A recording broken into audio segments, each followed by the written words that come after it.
রাত 12টার পরে তার কথাই মনে পড়ে। তাহলে কি করি সহ্য করবো কথা? তুই আমি তো ভালো হয়ে যেছিলাম, ঠিক আছে, রোস্ট করা বন্ধ করে দিয়েছিলাম একেবারে।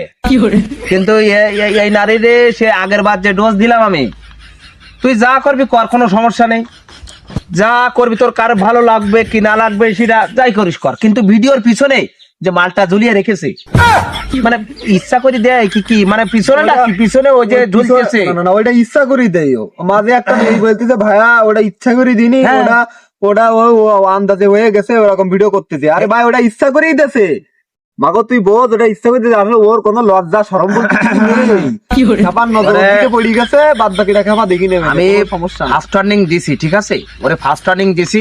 অনেকে কমেন্ট করেছে ভাই ভুল হতেই পারে, ঠিক আছে, তো আপনারা যারা কমেন্ট করেছেন আমারে যে ভাই ভুল যদি হতেই পারে, তা আজকের ভিডিওটাই পিছনে ওটা কি কি মানে কি আমি কি আসলে কি পাগল হয়ে যাচ্ছে নাকি আমি বুঝলাম না। তোরে আমার ভিডিও যদি তোর সামনে পড়ে তাহলে এই মানে দ্বিতীয়বার মানে একদম ঠান্ডা মাথায় খুন করতেছি তোরে, ঠিক আছে, কিন্তু আমি যদি ক্যাসলাই ফেলাই, ঠিক আছে, তাহলে কিন্তু একেবারে আরে জ্বালা জ্বালা করে দেবো একদম, কি বলে? হ্যাঁ ঠিক আছে।